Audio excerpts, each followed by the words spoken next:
Good morning दोस्तों, आप सभी लोग कैसे हैं। उम्मीद करते होंगे सब अच्छा होंगे। आज का जो मेरा क्लास है मैथ का है, भिन्न संख्याओं को प्रतिशत में बदलना। ठीक, तो भिन्न संख्याओं को यदि प्रतिशत में बदलेंगे तो भिन्न क्या होता है। भिन्न जो है, क्या हम इससे पिछले क्लास में आप लोग को बताए थे भिन्न संख्या। तो भिन्न संख्या में क्या होता है, जैसे मान के चलिए कि 1/2 यानी कि 1/2। तो 1/2 का मतलब क्या हो गया, ये भिन्न संख्या है। तो हम आप लोग को पिछले क्लास में बताए भी थे कि भिन्न बराबर होता है अंश बटे हर। अंश बटे हर कहने का मतलब, इसको इंग्लिश में बोले तो एन से डिनोमिनेटर बोलते हैं, डी से डिनोमिनेटर बोलते हैं। तो यानी कि भिन्न संख्या जो होता है, अंश जो होता है, जैसे 1 है, 1/2 है ना। तो 1/2 का मतलब क्या है, ध्यान से सुनो, देखो ध्यान से। तो 1/2 का मतलब है कि 1 को जो है 2 बराबर भागों में बांटना। जैसे मान के चलिए कि ये 1 जो है कोई समान है, इसको 2 बराबर भागों में जब बांटेंगे, बीच से बीचों बीच जब कट गया तो ये 2 भाग में बट गया।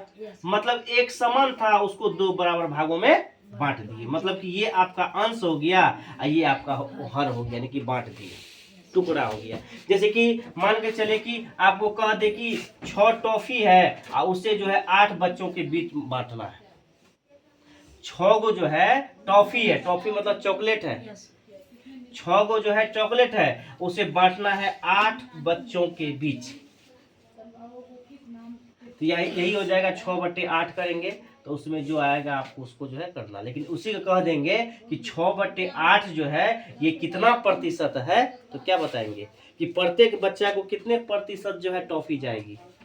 तो इसके लिए जो है हमें क्या करना पड़ेगा कि इस प्रतिशत में बदलने के लिए डायरेक्ट वे में भी जा सकते हैं। और देखो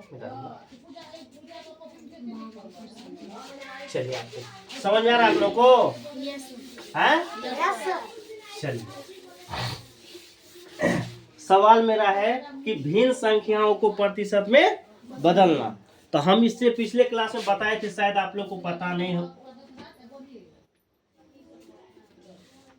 1/8 है, तो 1/8 का मतलब क्या हो गया कि 1 को 8 भागों में बांटना है। तो यदि इसको प्रतिशत में बदलेंगे तो 1/8 रहने देंगे, गुना 100 जो है लिख देते हैं, इसको प्रतिशत यहाँ दे दिए, 100 से गुना कर देंगे। समझ गए ना। अब क्या करेंगे कि अब जो है 1/, मतलब कि 8 है, इसको जब काटेंगे, इसको काटिए, 2 से काटिए, तो 2 से काटेंगे, 2 चौके 8 हो जाएगा, 2 पंचे 10 हो गया, 0 हो गया। फिर इसको 50 4 से कट सकता है, तो 25 दूनी 50 होता है, 2 दूनी 4 होता है। तो इसका क्या हो गया प्रतिशत, 25/2 प्रतिशत में आ गया ना। अब जब 25 का आधा यानी कि 25/2 है, तो 25/2 को जो है हम यदि इसको भागा देंगे तो ये मेरा हो जाएगा 12.5% जो है इसका हिस्सा हो जाएगा सब में। समझ गए। इस तरह करके जो है आपका जो है प्रतिशत में बदला जा सकता है। समझ गए ना।